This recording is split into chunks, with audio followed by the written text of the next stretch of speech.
Le 23 août 1987 devait être le plus beau jour dans la vie de Julien Fontaine et Céline Mercier. Leur mariage au château de Beaumont, près de Lyon, réunissait 140 invités dans une atmosphère de joie et d'espérance. Mais à 20h30 ce soir-là, 4 personnes ont quitté la salle de réception pour prendre quelques photographies dans les jardins illuminés. Mathieu Garnier, Sophie Blanchard, Laurent Dumont et Anaïs Lefebvre ne sont jamais revenus. Leurs corps n'ont jamais été retrouvés. Leurs voitures sont restées garées. Leurs sacs à main et portefeuilles sont restés sur les tables. Pendant 22 ans, cette disparition simultanée a hanté les familles, les enquêteurs et toute la communauté de Sainte-Foy-lès-Lyon. Puis, en 2009, des ouvriers rénovant le château abandonné ont découvert quelque chose d'impossible dans le sol des jardins. Un appareil photo Nikon, enterré depuis plus de 2 décennies. Le film à l'intérieur, miraculeusement préservé dans son conteneur étanche, contenait 36 clichés. La dernière photographie sur cette pellicule allait révéler une vérité si troublante qu'elle remettrait en question tout ce que les enquêteurs croyaient savoir sur cette nuit fatidique. Comment 4 adultes peuvent-ils disparaître sans laisser de traces au milieu d'une fête? Et qu'est-ce que cette dernière image pouvait bien montrer pour enfin éclairer ce mystère? Avant de continuer avec cette histoire troublante, si vous appréciez les cas mystérieux réels comme celui-ci, abonnez-vous à la chaîne et activez les notifications pour ne manquer aucun nouveau cas. Maintenant, découvrons comment tout a commencé. Sainte-Foy-lès-Lyon, commune cossue située à l'ouest de Lyon, était dans les années 80 une ville tranquille d'environ 20 000 habitants. Nichée sur les hauteurs dominant la Saône, elle abritait principalement des familles de classe moyenne supérieure, des professionnels et des commerçants prospères. Les rues bordées de platanes, les petites places avec leurs fontaines et l'architecture typique de la région lyonnaise donnaient à cette commune un charme particulier, loin de l'agitation du centre de Lyon. Le château de Beaumont, construit au XVIIIe siècle, se dressait à la périphérie de Sainte-Foy, entouré de 7 hectares de jardins à la française. Bien que le bâtiment principal ait été divisé en appartements dans les années 70, les propriétaires louaient encore la grande salle de réception du rez-de-chaussée pour des événements privés. Les jardins, bien que légèrement négligés, conservaient leur structure d'origine avec des allées bordées de buis, des statues ornementales et une fontaine centrale. Ce qui rendait le lieu particulièrement recherché, c'était son petit pavillon d'été au fond du parc, parfait pour les séances photographiques. Julien Fontaine avait 28 ans en 1987. Ingénieur civil diplômé de l'INSA Lyon, il travaillait depuis 5 ans pour un cabinet d'études techniques spécialisé dans les ponts et ouvrages d'art. Grand, les cheveux châtains toujours soigneusement coiffés, Julien était reconnu pour son sérieux et sa fiabilité. Ses collègues le décrivaient comme méthodique, parfois un peu rigide, mais profondément loyal envers ses amis. Il était le genre d'homme qui planifiait tout, qui n'aimait pas les surprises, qui préférait la stabilité au chaos. Céline Mercier, 26 ans, enseignait le français et l'histoire dans une école primaire de Francheville, commune voisine de Sainte-Foy. Blonde aux yeux verts, elle possédait cette énergie communicative typique des enseignants passionnés. Les parents d'élèves l'adoraient pour sa patience et sa créativité. Céline était l'opposé de Julien à bien des égards. Spontanée, émotive, elle aimait rire et organisait régulièrement des sorties avec ses amis. Mais c'était précisément cette complémentarité qui avait séduit Julien lorsqu'ils s'étaient rencontrés 4 ans plus tôt lors d'une soirée organisée par des amis communs. Mathieu Garnier, 29 ans, était le meilleur ami de Julien depuis le lycée. Photographe professionnel établi dans le Vieux-Lyon, il s'était spécialisé dans les mariages et événements familiaux. Son studio, situé rue Saint-Jean, attirait une clientèle fidèle grâce à son talent pour capturer l'émotion des moments importants. Mathieu était un homme discret, introverti, qui s'exprimait mieux à travers son objectif qu'à travers les mots. Il n'avait jamais été marié, vivait seul dans un appartement au-dessus de son studio et consacrait l'essentiel de son temps libre à développer ses photographies dans sa chambre noire. C'était naturellement lui qui avait été choisi pour immortaliser le mariage de Julien et Céline. Sophie Blanchard, 27 ans, était la meilleure amie de Céline depuis l'université. Infirmière aux hospices civils de Lyon, elle travaillait au service des urgences où sa capacité à rester calme sous pression faisait d'elle une professionnelle respectée. Petite, brune, aux cheveux courts, Sophie avait ce regard direct et cette franchise qui pouvait parfois intimider. Elle vivait avec son compagnon dans un appartement de Tassin la demi-lune. Mais leur relation traversait une période difficile que Sophie confiait régulièrement à Céline. Elle était pragmatique, terre à terre, le genre de personne vers qui on se tournait naturellement en cas de problème. Laurent Dumont, 30 ans, avait étudié l'architecture avec Julien à l'INSA. Contrairement à son ami qui avait choisi l'ingénierie structurelle, Laurent s'était orienté vers la restauration de bâtiments historiques. Il travaillait pour les monuments historiques et participait régulièrement à des projets de rénovation d'églises et de châteaux dans la région Rhône-Alpes. Grand, athlétique, Laurent pratiquait l'escalade et la randonnée en montagne chaque week-end. Il était marié depuis 2 ans à Émilie, absente au mariage, car elle venait d'accoucher de leur premier enfant 3 semaines auparavant. Laurent était venu seul à la célébration, prévoyant de partir tôt pour retrouver sa femme et son nouveau-né. Anaïs Lefebvre, 28 ans, était une amie d'enfance de Céline. Elles avaient grandi dans le même quartier de Sainte-Foy, fréquenté la même école primaire, partagé les mêmes jeux dans le parc municipal. Pharmacienne, Anaïs avait repris l'officine familiale sur la place centrale de Sainte-Foy après le départ à la retraite de son père. Divorcée depuis 1 an d'un mariage qui n'avait duré que 18 mois, elle vivait désormais seule, dans une petite maison avec jardin rue des Érables. Anaïs était réservée, presque timide en société, mais elle possédait une intelligence aiguë et une capacité d'observation remarquable. Céline disait souvent qu'Anaïs voyait des choses que les autres ne remarquaient jamais. Ces 6 personnes formaient le noyau dur du groupe d'amis. Ils se voyaient régulièrement, organisaient des dîners, partaient ensemble en week-end dans les Alpes. Leur relation était complexe, tissée de années d'amitié, de confidences partagées, de soutien mutuel dans les moments difficiles. Mais comme dans tout groupe proche, il existait aussi des tensions sous-jacentes, des non-dits, des sentiments contradictoires que la politesse sociale maintenait enfouis. Le 23 août 1987 était une journée magnifique. Le ciel était d'un bleu profond, la température atteignait 28 degrés et une légère brise rafraîchissait l'atmosphère. La cérémonie civile avait eu lieu à 14 heures à la mairie de Sainte-Foy, suivie d'une cérémonie religieuse à l'église Saint-Barthélemy. Vers 16h30, les invités s'étaient retrouvés au château de Beaumont pour le cocktail et la réception. L'ambiance était joyeuse. Les tables dressées dans la grande salle aux murs lambrissés croulaient sous les fleurs blanches et les bougies. Un quatuor à cordes jouait des morceaux classiques pendant le cocktail. Les invités circulaient entre la salle et les jardins, profitant du beau temps. Mathieu prenait des photographies, capturant les sourires, les embrassades, les larmes de joie des parents. C'était exactement le genre de journée parfaite que Julien avait méticuleusement planifié pendant des mois. Le dîner avait commencé à 19 heures précises. Les 140 invités étaient assis à leurs tables assignées, savourant le repas préparé par un traiteur réputé de Lyon. Julien et Céline occupaient la table d'honneur, flanqués de leurs témoins et de leurs parents. L'atmosphère était détendue, ponctuée de rires et du tintement des verres lors des nombreux toasts portés aux mariés. Mathieu avait posé son appareil photo professionnel sur un trépied près de la table d'honneur et prenait maintenant des clichés plus spontanés avec un second boîtier, un Nikon FM2 qu'il gardait toujours en bandoulière. C'était son appareil préféré pour les moments moins formels, celui qu'il utilisait pour capturer l'essence authentique des événements.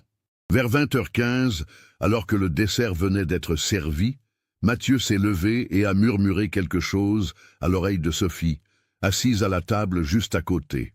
Sophie a hoché la tête, a dit quelques mots à Laurent qui était à sa gauche, puis tous 3 se sont levés discrètement. Anaïs, qui était à la même table, les a regardés avec curiosité et s'est également levée pour les rejoindre. Plusieurs invités ont remarqué ce mouvement, mais sans y prêter une attention particulière. Il était normal que les gens se déplacent pendant une réception, sortent prendre l'air, aillent fumer une cigarette. Julien, absorbé par une conversation avec son père, n'a même pas remarqué leur départ. Céline, elle, a croisé le regard d'Anaïs qui lui a fait un petit signe de la main accompagné d'un sourire. Plus tard, Céline se souviendrait de ce sourire comme étant étrangement mélancolique. Marc Dubois, un cousin de Julien, assis près de la fenêtre donnant sur les jardins, a témoigné avoir vu les 4 amis traverser la terrasse et descendre les marches menant aux allées principales du parc. Mathieu portait son icône en bandoulière. Sophie avait pris son châle beige car la température commençait à fraîchir avec la tombée du jour. Laurent tenait ce qui ressemblait à une bouteille de champagne et 4 coupes. Anaïs marchait légèrement en retrait, les bras croisés sur sa robe bleue. Selon Marc, il était exactement 20h23 quand il les a vus s'éloigner dans l'allée principale, bordée de buis. Le soleil se couchait, projetant des ombres longues sur le gravier blanc. Les jardins du château de Beaumont s'étendaient sur 7 hectares, avec plusieurs zones distinctes. Les jardins à la française, près du bâtiment principal, un petit bois à l'est, et au fond, près du mur d'enceinte sud, le fameux pavillon d'été en pierre blanche qui servait souvent de décor pour les photographies de mariage. C'était la dernière fois que quelqu'un les voyait vivants. À 20h50, Émilie, la femme de Laurent, a appelé sur le téléphone portable de son mari. À cette époque, les téléphones mobiles étaient encore rares et encombrants, de véritables briques. Laurent en possédait un pour son travail avec les monuments historiques. Le téléphone a sonné dans sa veste de costume, resté accroché au dossier de sa chaise. Personne n'a répondu. Vers 21h15, alors que la pièce montée allait être servie, Céline a remarqué l'absence prolongée de ses amis. Elle a demandé à son frère Antoine d'aller voir s'ils étaient dans les jardins. Antoine est sorti, a parcouru les allées principales, appelé leur nom. Rien. Il est revenu en disant qu'il faisait maintenant trop sombre pour bien voir et que les jardins étaient vastes. Julien, légèrement agacé que ses amis manquent ce moment important, a demandé à 3 autres invités de l'accompagner pour une recherche plus approfondie. Ils ont pris des lampes torches que le personnel du château a fournies et se sont dispersés dans le parc. Ils ont exploré les allées, le petit bois, même le pavillon d'été. Ils ont appelé, crié les prénoms. Le silence leur répondait, troublé seulement par le bruissement du vent dans les feuillages. À 22h, l'inquiétude s'est transformée en alarme. Julien a vérifié le parking. Les 3 voitures étaient toujours là. La Renault 21 bleue de Mathieu, la Peugeot 205 blanche de Sophie, la BMW série 3 grise de Laurent. Les véhicules étaient verrouillés, apparemment intacts. Anaïs était venue avec Sophie et n'avait donc pas de voiture personnelle sur place. Dans la salle de réception, leurs affaires personnelles étaient exactement là où ils les avaient laissées. Le sac à main de Sophie contenait son portefeuille, ses clés de voiture et d'appartement, son badge d'infirmière. Le blazer de Laurent avec son téléphone portable, son portefeuille contenant ses papiers d'identité et ses cartes bancaires. Le sac à main d'Anaïs, avec ses clés de pharmacie et de maison, son agenda professionnel. L'appareil photo professionnel de Mathieu sur son trépied. Son sac de matériel photographique sous la table. À 22h30, Julien a appelé la gendarmerie de Sainte-Foy-les-Lyons. Les gendarmes sont arrivés 20 minutes plus tard. Le capitaine Renaud, 45 ans, 20 ans de service, a immédiatement organisé une battue dans les jardins avec tous les invités valides. 70 personnes ont fouillé systématiquement chaque recoin du parc avec des lampes torches et des lanternes. Ils ont inspecté le pavillon d'été, vérifié si quelqu'un était tombé dans la fontaine, exploré le petit bois. Rien. À minuit, le capitaine Renaud a contacté sa hiérarchie et demandé des renforts. La brigade de recherche et d'intervention de Lyon a été mobilisée. À 2h du matin, 50 gendarmes supplémentaires ratissaient les jardins avec des projecteurs puissants, accompagnés de 2 maîtres chiens. Les chiens ont suivi des traces jusqu'au pavillon d'été, ont tourné en rond dans cette zone, puis ont perdu toute piste. C'était comme si les 4 personnes s'étaient volatilisées. L'aube du 24 août s'est levée sur une scène surréaliste. Le château était encerclé de véhicules de gendarmerie. Des rubans de sécurité délimitaient les jardins. Les invités, la plupart n'ayant pas dormi, étaient regroupés dans la salle de réception, transformée en centre d'interrogatoire improvisé. Julien et Céline, encore en tenue de mariage, semblaient en état de choc. Le plus beau jour de leur vie s'était transformé en cauchemar. Les enquêteurs ont interrogé systématiquement tous les invités. Les témoignages étaient cohérents mais peu utiles. Personne n'avait remarqué quoi que ce soit d'inhabituel. Les 4 amis semblaient de bonne humeur en quittant la salle. Aucun conflit, aucune dispute n'avait été observée. Marc Dubois restait le dernier témoin à les avoir vus, marchant calmement vers le fond des jardins. Une équipe de techniciens de l'identité judiciaire de Lyon est arrivée à 9 heures. Ils ont entrepris un examen minutieux des jardins, du pavillon d'été, de tous les bâtiments annexes. Ils ont trouvé quelques traces de pas sur les allées de gravier, mais rien de concluant dans un lieu où des dizaines de personnes avaient circulé toute la journée et toute la nuit pendant les recherches. Au pavillon d'été, ils ont découvert 4 coupes à champagne posées sur le rebord d'une fenêtre. Les analyses ultérieures confirmeraient qu'elles contenaient des traces de champagne et portaient des empreintes digitales des 4 disparus. Mais rien d'autre. Pas de bouteille, pas de signe de lutte, pas de traces de sang. C'était comme s'ils avaient bu un toast, posé leur verre et simplement disparu. Les gendarmes ont élargi le périmètre de recherche. Pendant 3 jours, ils ont fouillé les bois environnants, dragué les étangs et cours d'eau dans un rayon de 10 km, inspecté les propriétés abandonnées de la région. Des hélicoptères ont survolé la zone, des plongeurs ont exploré chaque point d'eau. Des avis de recherche ont été diffusés dans toute la région Rhône-Alpes, puis dans toute la France. Rien. 4 adultes s'étaient évaporés sans laisser la moindre trace. Les jours suivant la disparition se sont transformés en semaines, puis en mois, sans aucune avancée significative. L'enquête, menée par le commandant Philippe Arnaud de la police judiciaire de Lyon, a exploré toutes les pistes imaginables. La première hypothèse était celle d'un enlèvement.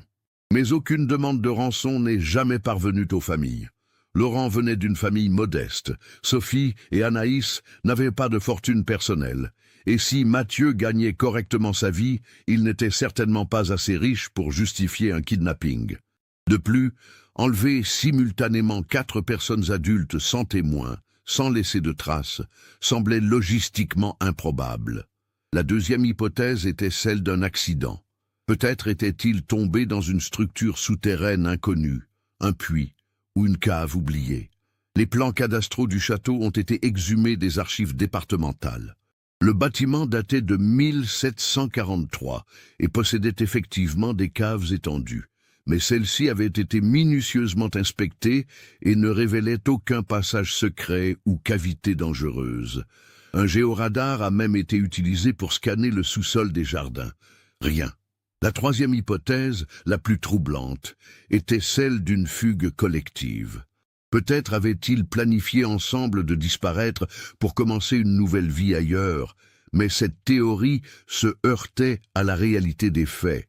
Mathieu laissait derrière lui son studio photographique prospère et des contrats en cours. Laurent abandonnait sa femme et son bébé de 3 semaines. Sophie avait des obligations professionnelles à l'hôpital. Anaïs gérait la pharmacie familiale. Aucun d'entre eux n'avait vidé ses comptes bancaires avant le mariage. Leurs passeports étaient tous restés chez eux. La gendarmerie a surveillé leurs comptes pendant des mois. Aucune transaction n'a jamais été enregistrée après le 23 août 1987. L'impact psychologique sur les proches était dévastateur. Émilie, la femme de Laurent, s'est retrouvée veuve sans être vraiment veuve, mère célibataire d'un nouveau-né, incapable de faire son deuil puisqu'il n'y avait ni corps ni certitude. Elle a quitté la région, 6 mois plus tard, pour retourner vivre chez ses parents à Grenoble. Les parents de Mathieu, commerçant retraité vivant à Villeurbanne, ont maintenu son studio ouvert pendant 2 ans en espérant son retour, avant de finalement se résoudre à le vendre. Sa mère, Claire Garnier, visitait régulièrement le château, marchait dans les jardins où son fils avait disparu, cherchant désespérément un indice que les enquêteurs auraient pu manquer. La famille de Sophie a engagé un détective privé qui n'a rien découvert de plus que la police. Son compagnon, avec qui elle avait des problèmes, a sombré dans la dépression et l'alcoolisme, se reprochant leurs disputes des dernières semaines, imaginant qu'elle était partie volontairement pour lui échapper. Pour Anaïs, c'était sa mère, Geneviève Lefebvre, qui tenait maintenant la pharmacie, incapable d'accepter que sa fille unique ait pu disparaître ainsi. Elle avait fait imprimer des milliers d'affiches qu'elle plaçait elle-même dans toute la région, refusant de croire que plus personne ne cherchait. Mais c'était peut-être Julien et Céline qui portaient le fardeau le plus lourd. Leur mariage était devenu synonyme de tragédie. Ils ne célébraient jamais leur anniversaire. Ils avaient déménagé de Sainte-Foy pour s'installer à Villefranche-sur-Saône, essayant d'échapper aux regards compatissants et aux questions incessantes. Julien avait développé une obsession pour le cas. Il conservait tous les articles de presse, correspondait régulièrement avec le commandant Arnaud, proposait de nouvelles théories, de nouvelles pistes à explorer. Céline avait réagi différemment. Elle s'était murée dans le silence, refusait d'en parler même avec Julien. Elle avait repris l'enseignement après 3 mois d'arrêt, se jetant dans son travail, comme pour échapper aux questions sans réponse. Mais la nuit, elle faisait des cauchemars, où elle voyait Anaïs lui faire ce dernier signe de la main, ce sourire mélancolique qu'elle ne comprenait toujours pas. La communauté de Sainte-Foy-les-Lyons avait été profondément marquée. Dans une ville où tout le monde se connaissait, où 3 des disparus avaient grandi, vécu, travaillé, leur absence créait un vide palpable. La pharmacie Lefebvre avait fermé définitivement en 1989, Geneviève n'ayant plus la force de continuer. Le bâtiment était resté vide, fenêtres condamnées, devenant un rappel constant du drame. Le château de Beaumont avait cessé de louer sa salle de réception. Qui voudrait organiser un mariage dans un lieu associé à une disparition inexpliquée? Les propriétaires ont tenté de vendre, mais personne ne voulait acheter. Progressivement, le château s'est dégradé. Les jardins sont devenus envahis par les mauvaises herbes, les vitres se sont brisées. Le pavillon d'été, où les 4 coupes avaient été trouvées, s'est fissuré avec le temps, les intempéries le rongeant lentement. Les années ont passé. 1988, 89, 90. Les recherches se sont espacées, puis ont cessé. Le commandant Arnaud a pris sa retraite en 1995. Le dossier est resté ouvert mais classé sans suite, rejoignant les centaines d'autres affaires non résolues dans les archives de la police judiciaire de Lyon. Les familles ont appris à vivre avec l'absence, cette douleur particulière de ne jamais savoir. Certains ont fini par faire déclarer leurs proches disparus, légalement décédés, pour des questions d'héritage et de démarches administratives. D'autres ont refusé, s'accrochant à un espoir de plus en plus ténu. La vie continuait, comme elle continue toujours, même après les tragédies. Mais pour ceux qui avaient été au mariage ce soir-là, pour ceux qui avaient connu les disparus, quelque chose était resté suspendu. Une question sans réponse qui les hantait parfois au milieu de la nuit. Que s'était-il réellement passé dans ces jardins le 23 août 1987? Puis en janvier 2009, 22 ans après la disparition, le château de Beaumont a été acheté par un promoteur immobilier de Lyon nommé Vincent Aubert. Son projet était ambitieux, transformer le bâtiment principal en appartement de luxe et les jardins en espaces verts privatifs. Les travaux de rénovation ont commencé en mars. Le 12 mai 2009 était une journée de printemps pluvieuse. Une équipe de 6 ouvriers travaillait dans les jardins du château de Beaumont, préparant le terrain pour la construction d'une piscine commune. Patrick Morel, le chef de chantier, supervisait l'utilisation d'une mini-pelleteuse pour creuser les fondations près de ce qui restait du pavillon d'été. Vers 14h30, la pelleteuse a heurté quelque chose de dur dans le sol. Le conducteur, Karim Benzema, a arrêté la machine et est descendu examiner. À environ 1 mètre de profondeur, quelque chose de métallique dépassait de la terre humide. Pensant à une canalisation ou un vieux tuyau, Karim a commencé à dégager la terre à la main avec l'aide d'un collègue. Ce n'était pas une canalisation.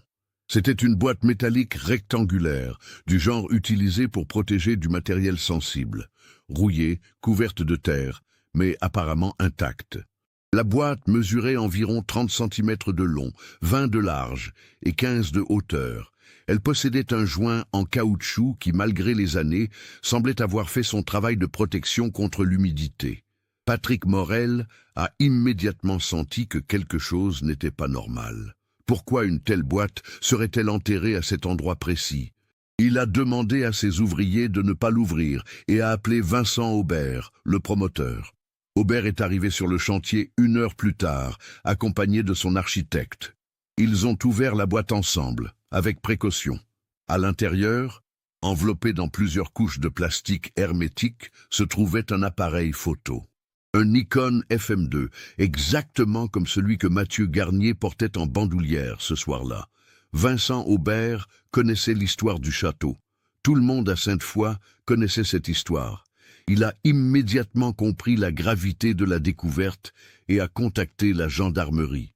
Le capitaine Sylvie Moreau, 42 ans, responsable de la brigade de recherche de Sainte-Foy-les-Lyons, est arrivé 30 minutes plus tard avec une équipe technique. Elle a fait sécuriser le périmètre, interdit à quiconque de toucher l'appareil et ordonné une fouille méthodique de toute la zone. L'appareil photo a été transporté au laboratoire de la police scientifique de Lyon. Les techniciens l'ont examiné avec infiniment de précautions. Malgré 22 ans passés sous terre, le conteneur hermétique avait remarquablement bien fait son travail. L'appareil était intact. Plus important encore, il contenait une pellicule. La question qui se posait maintenant était, cette pellicule était-elle encore exploitable après 2 décennies? Les émulsions photographiques se dégradent avec le temps, même dans des conditions optimales, mais le joint hermétique avait protégé le film de l'humidité et l'obscurité sous terre avait empêché toute exposition à la lumière. Rachid Benjeloun, le technicien spécialisé en photographie de la police scientifique, a pris en charge le développement. C'était une opération délicate qui nécessitait un matériel spécifique pour les films anciens. Le 13 mai, Rachid a commencé le processus dans sa chambre noire. Le film était un Kodak Tri X400, une pellicule noir et blanc professionnelle, réputée pour sa latitude d'exposition et sa durabilité. Rachid a utilisé des révélateurs frais et a prolongé le temps de développement pour compenser la dégradation potentielle de l'émulsion. Quand les images ont commencé à apparaître dans le bain de révélateur, Rachid a immédiatement compris qu'il tenait quelque chose d'extraordinaire. Les 36 poses de la pellicule étaient exploitables. Certaines présentaient des voiles ou une perte de contraste, mais les sujets étaient identifiables. Le 14 mai au matin, le capitaine Moreau a été convoqué au laboratoire pour examiner les tirages. Ce qu'elle a vu l'a laissé sans voix. Les photographies documentaient les dernières heures des 4 disparus. Elles racontaient une histoire que personne n'aurait pu imaginer. Le capitaine Sylvie Moreau a immédiatement contacté sa hiérarchie. L'affaire, classée depuis des années, venait d'être réouverte officiellement. Le commandant Jean-Marc Vallier, de la police judiciaire de Lyon, a été assigné à l'enquête. À 53 ans, Vallier était un enquêteur expérimenté, méthodique, qui avait travaillé sur des dizaines d'affaires criminelles complexes. La première chose que Vallier a faite a été d'examiner attentivement les 36 photographies, dans l'ordre chronologique où elles avaient été prises. Chaque image apportait un morceau du puzzle, révélant progressivement ce qui s'était passé ce soir-là. Les 5 premières photos montraient les 4 amis marchant dans les allées du jardin. On les voyait de dos, se dirigeant vers le pavillon d'été. La lumière du crépuscule créait des ombres longues sur le gravier blanc. Ces images correspondaient exactement au témoignage de Marc Dubois, qui les avait vus partir à 20h23. Les photos 6 à 12 documentaient leur arrivée au pavillon. Laurent débouchait la bouteille de champagne. Sophie disposait les coupes sur le rebord de la fenêtre en pierre. Anaïs regardait le coucher de soleil, le visage pensif. Mathieu les photographiait tous.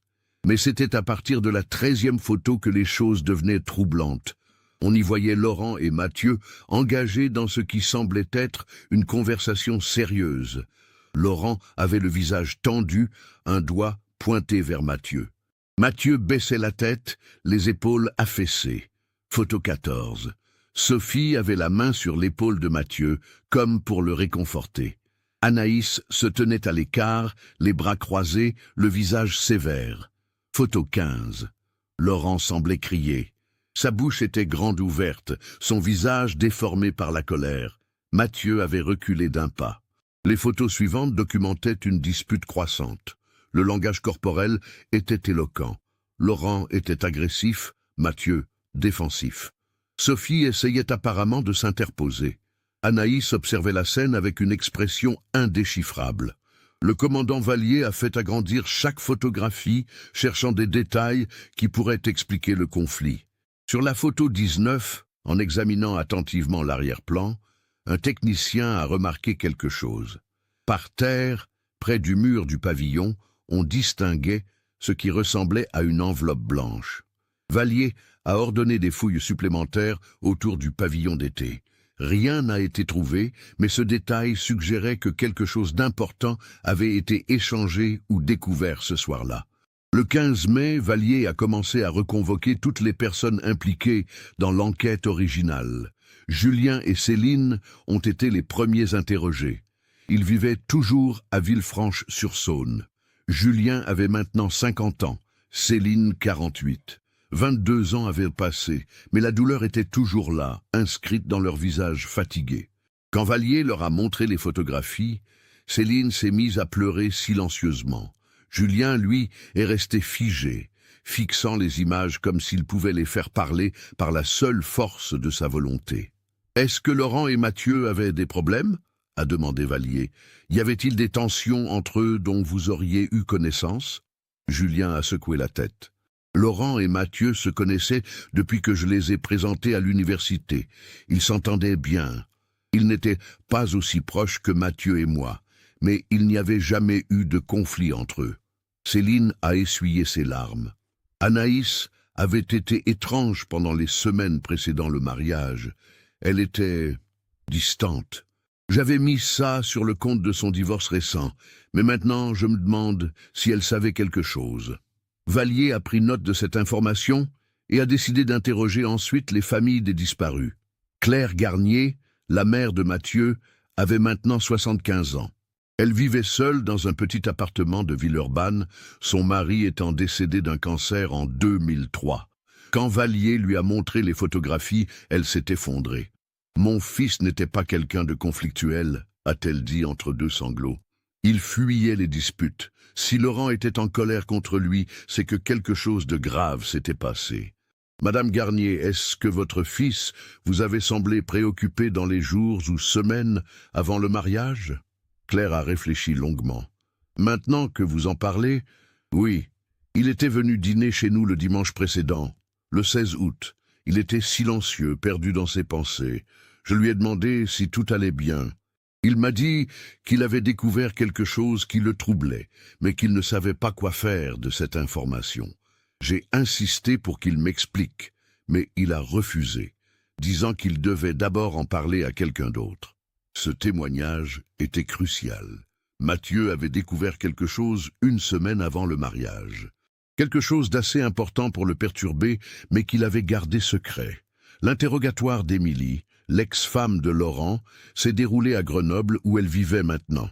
Elle s'était remariée en 1995 et avait eu 2 autres enfants.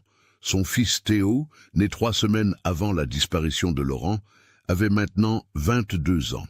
Émilie avait reconstruit sa vie, mais elle portait encore la douleur de n'avoir jamais su ce qui était arrivé au père de son premier enfant.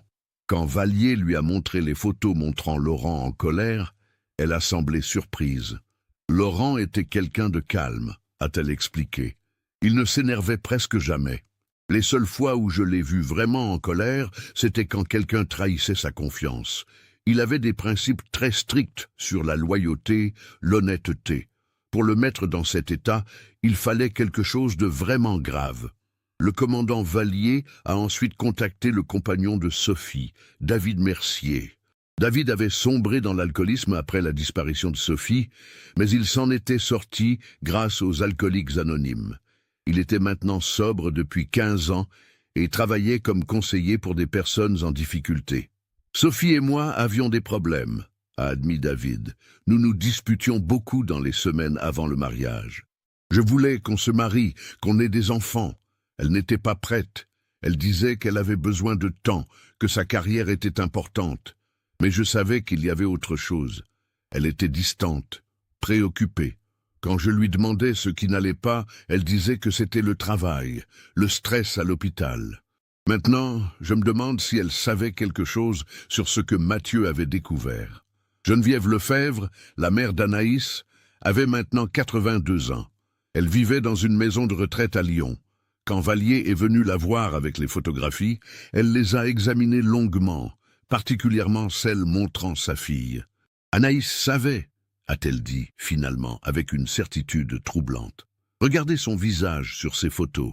Ce n'est pas de la surprise, c'est de la résignation. Elle savait ce qui allait se passer. Vallier a senti un frisson lui parcourir l'échine. « Qu'est-ce qui vous fait dire ça, Madame Lefebvre ?» Ma fille était pharmacienne. Elle comprenait les gens, leurs faiblesses, leurs secrets. Pendant des années après sa disparition, j'ai cherché des indices dans ses affaires. J'ai trouvé son journal intime en 1988. Elle y écrivait qu'elle portait un fardeau depuis des années, quelque chose qu'elle aurait dû révéler, mais qu'elle avait gardé pour elle par loyauté. Je n'ai jamais compris de quoi elle parlait. Maintenant, je pense que c'était lié à ce que Mathieu avait découvert. Le commandant Vallier a demandé à voir ce journal. Geneviève l'avait conservé précieusement pendant toutes ces années. C'était un cahier à couverture florale, rempli de l'écriture soignée d'Anaïs. Vallier l'a parcouru attentivement. La plupart des entrées étaient banales. Réflexions sur son travail à la pharmacie, ses sentiments sur son divorce, ses préoccupations quotidiennes, mais une entrée datée du 18 août 1987, 5 jours avant le mariage, a attiré l'attention de Vallier. J'ai parlé avec Mathieu aujourd'hui. Il est venu à la pharmacie sous prétexte d'acheter quelque chose. Mais je savais qu'il voulait me parler en privé. Il a confirmé ce que je soupçonnais depuis des mois. Nous avons décidé qu'il fallait en parler à Laurent. Céline ne doit rien savoir pour l'instant. Son mariage doit rester un jour heureux. Nous réglerons ça après, mais je sens que rien ne sera plus jamais pareil après. Cette entrée changeait tout. Anaïs et Mathieu partageaient un secret. Un secret qu'ils avaient décidé de révéler à Laurent après le mariage. Mais quelque chose avait mal tourné. Vallier est retourné examiner les photographies suivantes, celles prises après la dispute visible. Les images 23 à 30 montraient une progression inquiétante. Les 4 amis semblaient maintenant engagés dans une discussion intense. Puis, sur les photos 28 et 29, on voyait quelque chose d'étrange dans l'arrière-plan, près du mur d'enceinte, derrière le pavillon. Un technicien a agrandi ces images au maximum. Il y avait là ce qui ressemblait à une ouverture dans le sol. Une trappe ou une entrée de cave qu'il n'avait pas remarqué auparavant. Le 16 mai, Vallier s'est rendu au château de Beaumont avec une équipe technique. Malgré la végétation qui avait envahi les jardins pendant 22 ans, ils ont localisé l'endroit exact où les photos avaient été prises, en se basant sur les angles des bâtiments et des arbres visibles sur les clichés. Derrière le pavillon d'été, dissimulé par des ronces et de l'herbe haute, ils ont trouvé ce qu'ils cherchaient. Une trappe en fer forgé, complètement rouillée, pratiquement invisible, tant elle était intégrée au sol et à la végétation. Avec précaution, l'équipe a dégagé la trappe. Le mécanisme de verrouillage était cassé, corrodé par les années et l'humidité. Ils ont réussi à l'ouvrir.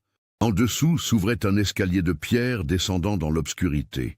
Vallier a allumé une puissante lampe torche et a commencé à descendre, accompagné de 2 gendarmes. Les marches étaient glissantes d'humidité. Après une vingtaine de marches, ils sont arrivés dans un couloir souterrain d'environ 2 mètres de large et 2 mètres de hauteur.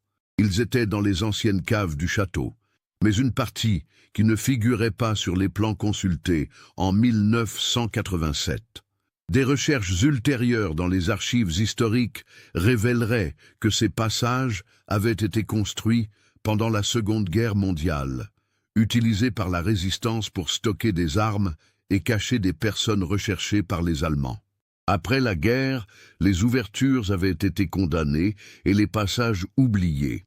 Seule cette trappe derrière le pavillon était restée accessible, cachée par la végétation. Vallier et son équipe ont progressé dans le couloir. Après environ 50 mètres, ils sont arrivés dans une salle plus vaste.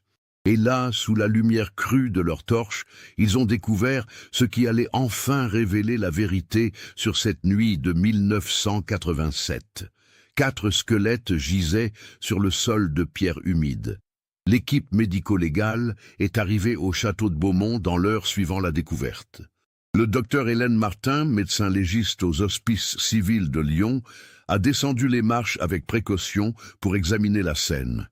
Les 4 squelettes étaient disposés dans des positions qui suggéraient qu'ils étaient morts ensemble, au même moment. Aucun signe de violence évident sur les ossements, pas de fracture, pas de traumatisme visible. À côté des corps, soigneusement alignés, se trouvaient 4 verres identiques à ceux trouvés au pavillon en 1987. Et au centre de la salle, une enveloppe blanche dans un sac plastique hermétique. Vallier a fait photographier et documenter chaque détail avant de permettre qu'on touche à quoi que ce soit. Les corps ont été transportés à l'Institut médico-légal pour autopsie. L'enveloppe a été ouverte au laboratoire de la police scientifique. Elle contenait une lettre manuscrite, écrite par Mathieu Garnier. L'écriture était reconnaissable grâce aux documents personnels conservés par sa mère. La lettre était datée du 23 août 1987, 20h45. Le commandant Vallier a lu la lettre avec une concentration totale. Ce qu'elle révélait était à la fois tragique et terriblement humain. Mathieu expliquait qu'il avait découvert, par hasard, une vérité qu'il aurait préféré ne jamais connaître. Quelques semaines avant le mariage, en développant des photographies dans sa chambre noire, il était tombé sur d'anciennes photos prises lors d'un week-end à la montagne 2 ans auparavant. Sur l'une de ces photos, prises sans qu'il le sache, on voyait Céline et Laurent ensemble, dans une attitude qui ne laissait aucun doute sur la nature de leur relation. Mathieu avait été déchiré. Julien était son meilleur ami depuis le lycée. Comment pouvait-il lui révéler que sa future épouse et Laurent, un autre ami proche, avaient eu une liaison? Mais comment pouvait-il aussi laisser Julien épouser quelqu'un qui l'avait trahi? Mathieu en avait parlé à Anaïs le 18 août. Il savait qu'Anaïs était la meilleure amie de Céline et qu'elle pourrait peut-être lui parler, comprendre ce qui s'était passé. Anaïs avait confirmé qu'elle soupçonnait quelque chose depuis des mois. Elle avait remarqué des regards, des tensions, des silences qui ne trompaient pas. Ensemble, ils avaient décidé de confronter Laurent après le mariage, pour ne pas gâcher la journée de Julien et Céline. Mais ils devaient savoir la vérité avant d'agir. Ils avaient prévu d'en parler avec Sophie également, car elle était pragmatique et saurait les conseiller sur la meilleure façon de gérer cette situation impossible. Le soir du mariage, les 4 amis s'étaient retrouvés au pavillon d'été. Mathieu avait apporté les photographies compromettantes. Il les avait montrées à Laurent. La confrontation avait été violente. Laurent avait d'abord nié, puis avait fini par admettre. La liaison avait duré 6 mois, 2 ans auparavant, alors qu'il était déjà marié. Elle s'était terminée quand Céline avait compris qu'elle aimait vraiment Julien et voulait construire quelque chose de sérieux avec lui. Laurent l'avait accepté, gardant le secret pour ne pas détruire le groupe d'amis. Mais Laurent était furieux que Mathieu ait découvert leur secret. Il accusait Mathieu de vouloir détruire le bonheur de Julien et Céline par moralisme. Une dispute féroce avait éclaté. C'était cette dispute que les photographies documentaient. Puis quelqu'un avait remarqué la trappe derrière le pavillon. Laurent connaissait son existence. Dans le cadre de son travail sur la restauration de bâtiments historiques, il avait eu accès à d'anciens plans du château montrant ces passages de la Résistance. Par curiosité, ils étaient descendus explorer. Dans la lettre, Mathieu expliquait qu'en explorant les souterrains, ils avaient découvert que l'air était vicié. Le passage avait été fermé depuis des décennies et l'aération naturelle était insuffisante. Ils avaient commencé à ressentir des vertiges, des difficultés à respirer. En essayant de remonter, ils avaient découvert que la trappe s'était refermée au-dessus d'eux. Le mécanisme rouillé s'était bloqué. Laurent, en tant qu'architecte, comprenait immédiatement la gravité de la situation. L'air s'épuisait rapidement dans cet espace confiné. Ils avaient essayé de forcer la trappe, de crier, mais ils étaient trop profondément sous terre et trop loin de la réception pour être entendus. De plus, la musique et les conversations joyeuses couvraient tout autre bruit. Mathieu avait écrit la lettre avec un stylo qu'il gardait toujours sur lui, utilisant l'enveloppe blanche contenant les photographies compromettantes comme support. Il écrivait à la lumière de son briquet, essayant de documenter ce qui s'était passé pour que leur famille ait au moins des réponses. Dans la lettre, il expliquait sa décision finale. Il savait qu'ils allaient mourir là, dans le noir et le froid. L'air devenait de plus en plus rare. Sophie, avec son expérience médicale, leur avait expliqué qu'ils avaient au mieux quelques heures. Plutôt que de souffrir lentement de l'asphyxie, ils avaient décidé de prendre le contrôle de leur faim. Anaïs, en tant que pharmacienne, avait toujours sur elle un petit flacon de médicaments puissants. Du pentobarbital, un barbiturique utilisé dans certains protocoles médicaux, qu'elle gardait pour des raisons qu'elle n'avait jamais expliquées clairement. Elle avait proposé de le partager. Dilué dans le reste du champagne que Laurent avait apporté, cela leur permettrait de s'endormir paisiblement plutôt que de souffrir. Mathieu terminait sa lettre en demandant pardon. Pardon à sa mère pour la douleur qu'il allait lui causer. Pardon à Julien pour ne pas avoir trouvé une meilleure façon de gérer cette situation. Il expliquait où il avait enterré son appareil photo avec le film documentant leurs derniers moments, espérant qu'un jour, quelqu'un le trouverait et comprendrait. Mais il y avait un dernier élément dans la lettre, quelque chose qui changeait toute l'histoire. Mathieu révélait que Céline était enceinte de Laurent, pas de Julien. Elle l'avait confié à Anaïs quelques jours avant le mariage, paniquée, ne sachant pas quoi faire. La liaison remontait à 2 ans, mais Céline et Laurent s'étaient revus une fois, 4 mois avant le mariage, lors d'une soirée où Julien était absent. C'était cette nuit-là que Céline était tombée enceinte. Anaïs avait juré de garder le secret, ne sachant pas que Mathieu avait découvert la liaison ancienne. Quand ils en avaient parlé ensemble le 18 août, tous les morceaux du puzzle s'étaient assemblés.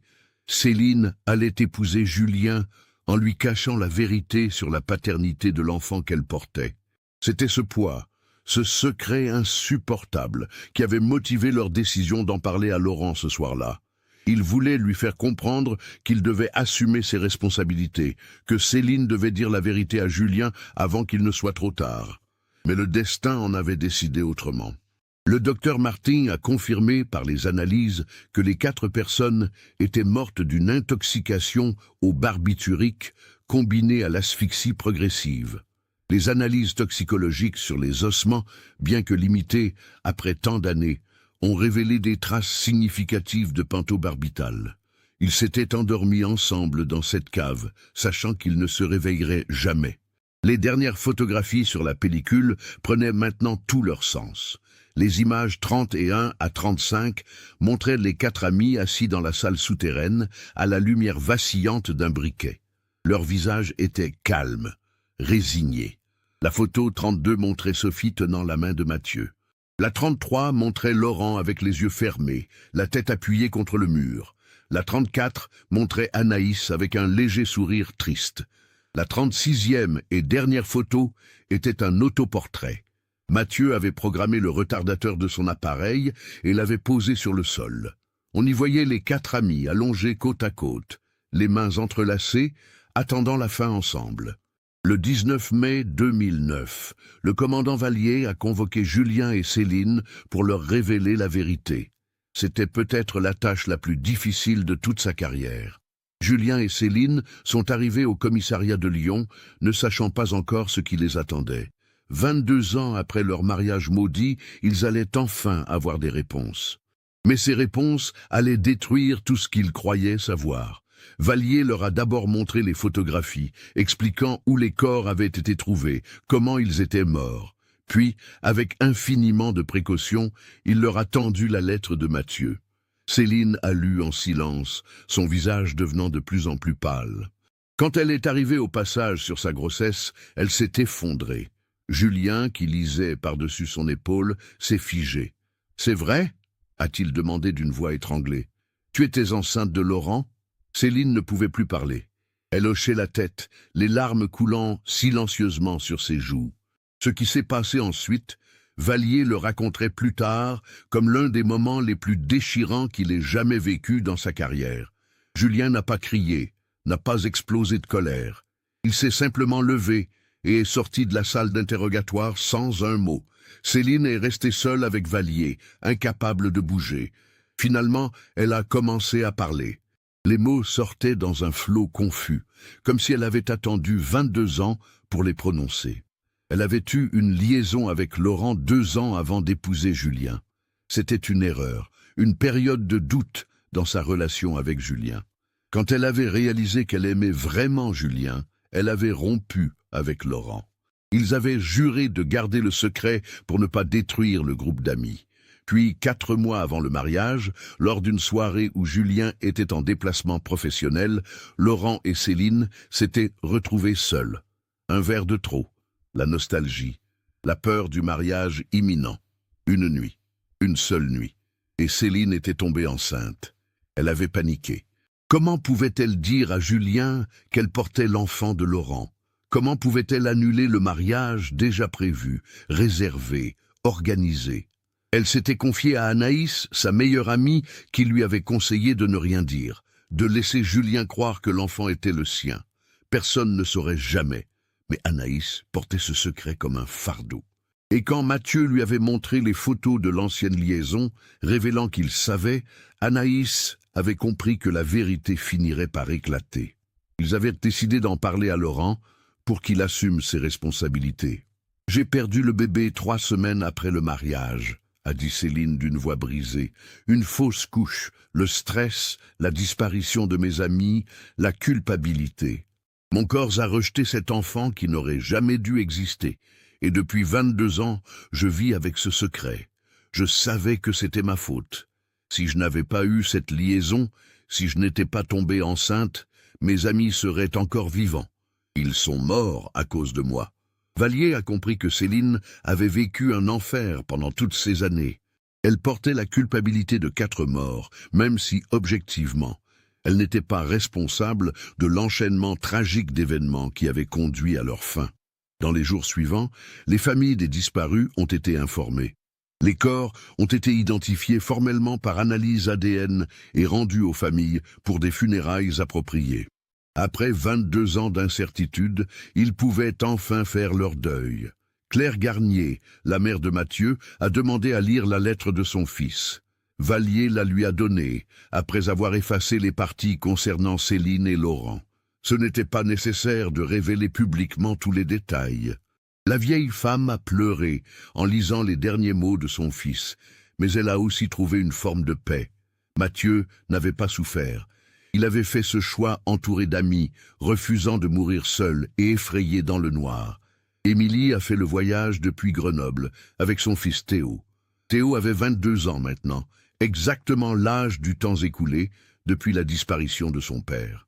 En apprenant la vérité sur la mort de Laurent, Théo a ressenti un mélange étrange de tristesse et de soulagement. Son père n'avait pas abandonné. Il était mort dans des circonstances tragiques, mais il n'avait pas choisi de partir. Geneviève Lefebvre, la mère d'Anaïs, a été la plus sereine de tous. « Je savais que ma fille portait un secret trop lourd pour elle », a-t-elle dit. « Maintenant, je comprends. Elle a fait ce qu'elle pensait être juste jusqu'au bout. » David Mercier, l'ex-compagnon de Sophie, a demandé à voir les photographies.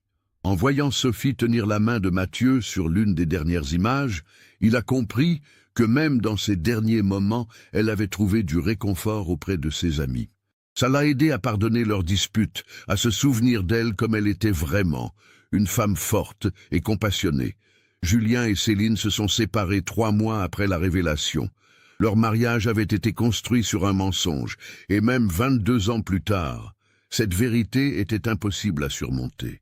Ils ont divorcé à l'amiable, sans amertume visible, mais avec la conscience que leur vie ensemble avait été hantée depuis le début par les fantômes de cette nuit d'août.